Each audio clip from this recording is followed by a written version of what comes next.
Hello. కానమూకు కథావచనం మోహనవచనం పరిజ్ఞాన హితబాండం నిత్య చదువరి శ్రోతలకు ఆహ్వానం. నమస్కారం. చదవదగునెవరు రాసిన తదుపరి చదివిన వెంటనే మరువక పలువురికి వినిపింపబూనిన అది ఏ పరిజ్ఞాన హితబాండమౌపో మహిళ మోహనవచనమై విరాజిల్లు. పరిజ్ఞాన హితబాండం లక్ష్యం ప్రతివారీ సమాచార హక్కు. ఆస్ఫూర్తితోనే ఇప్పుడు బివి రావు విరచిత అంశంగా పాటల్లో మై మరచిపోండి అనేటువంటి అంశాన్ని ఇప్పుడు మీ కానమోకు కథావచన శ్రోతలకు మీ కానమోకు స్వరంలో వినిపిస్తాను. పాటల్లో మై మరిచిపోండి. ఇక వినండి. పాటల్లో పద నసలా నిసలా మీరే గమనించండి. పాట ఏం చేస్తుంది? ఒకటి కాదు, ఎన్నో చేస్తుంది.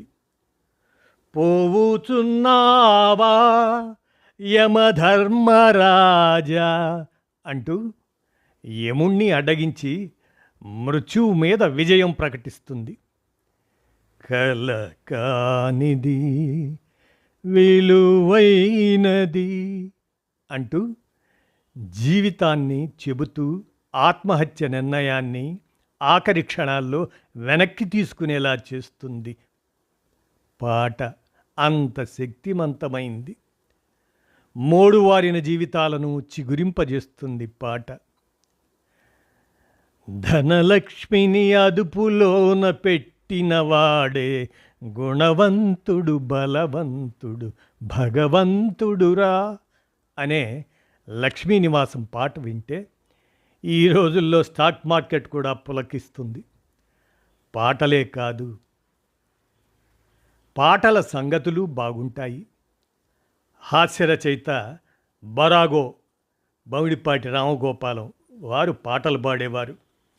ఆయన ఒక సభలో మాట్లాడుతూ, ఈరోజు నన్ను పాట పాడమని అడగకండి, వెళ్ళేదారిలో చీటీ పాట పాడుకోవాలి అని చమత్కరించారు.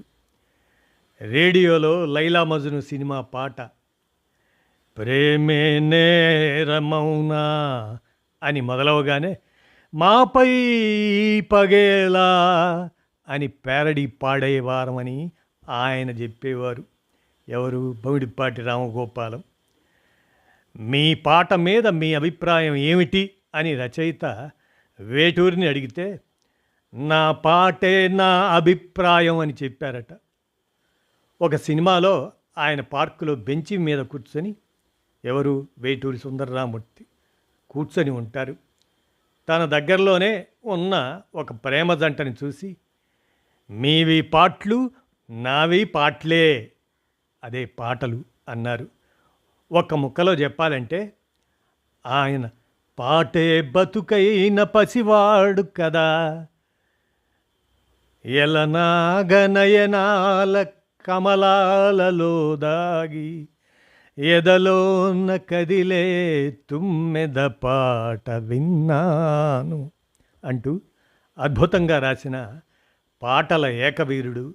సినారే మంచి హాస్యప్రియులు కూడా. కొత్త దర్శకుడు ఒకరు పాటల క్యాసెట్ ఇస్తుంటే ఇందులో పాట వినపడుతుందా అని చలోక్తి వేశారట. సంగీతం సాహిత్యాన్ని డామినేట్ చేసే రోజులు ఇవి మరి. అందుకే ఆ క్యాసెట్ అందుకుంటూ ఇందులో పాట వినపడుతుందా లేక సంగీతమే మారుమోగుతుందా అనే ఉద్దేశం వారిది. అలాగనే ఒకసారి ఒక కొత్త గాయకుడు పాడుతుండగా చూసిన ఆచార్య ఆత్రేయ, బాబు అయితే ఫీల్ అవుతూ పాడతాడు బాలు, ఇతనేమిటి పాడటానికి ఫీల్ అవుతున్నాడు అన్నారట. ఒక కొత్త గాయకుడిని పరిచయం చేస్తున్న సందర్భంలో, బాలు అయితే ఫీల్ అవుతూ పాడతాడు, ఇతనేంటి పాడటానికి ఫీల్ అవుతున్నాడు అన్నారట ఆత్రేయ గారు. రేడియో పాటల ప్రోగ్రాముల్లో శ్రోతల పాత్ర నామమాత్రమే. సార్, నేను స్టూడెంట్ నెంబర్ 1 పాట కోరుతూ రాస్తే మీరు 1వ నంబర్ కుర్రాడు మూవీలో పాట ప్రసారం చేశారేంటి అని ఉత్తరం రాశాడు ఒక శ్రోత. దానికి ఆ ఆకాశవాణి వారు, అవునయ్యా, నువ్వు ఇంగ్లీష్లో అడిగితే నేను తెలుగులో సమాధానం ఇచ్చాను. ఏమిటది? స్టూడెంట్ నంబర్ 1 పాట అడిగితే ఈయన, ఏ పాట అది? 1వ నంబర్ పాట అది. అట్లా 1వ నంబర్ కుర్రాడు అనే మూవీలో పాటట. ఆ విధంగా తిరగేసి చెప్పి ఆ ఆ విధంగా నవ్వుతూ సమర్థించుకున్నా అంట ఆ వ్యాఖ్యాత. ఒక పోస్ట్ మ్యాన్ పాటల్ని సరదాగా తిరగేసి పాడుతుంటాడు. పోస్ట్ మ్యాన్ పాటలను సరదాగా తిరిగేసి పాడుతుంటాడంటే అదేందో అనుకున్నారు. అతని భాషలో అవి టపాలు, పాటలు. మనం పాటని ఆయన టపాలుగా తిరగేసి పాడుతుంటాడనమాట. విని మెచ్చి మనసిచ్చే మనిషుంటే పాడాలనేమున్నది అని ఆచార్య ఆత్రేయ అంటారు. నీ పాటను వినడానికి గోపాలుడు ఏ మూలనో పొంచి ఉన్నాడని శ్రీశ్రీ ఇద్దరు మిత్రుల సాక్షిగా చెప్పగానే చెప్పాడు. ఇంకెందుకు ఆలస్యం, రాగం తానం పల్లవి అంటూ ఆ రాగం తానం తెలియకపోయినా గొంతు సవరించుకోండి, పాడండి, పాడించండి, పాటల్లో మైక్ మర్చిపోండి, మై మర్చిపోండి.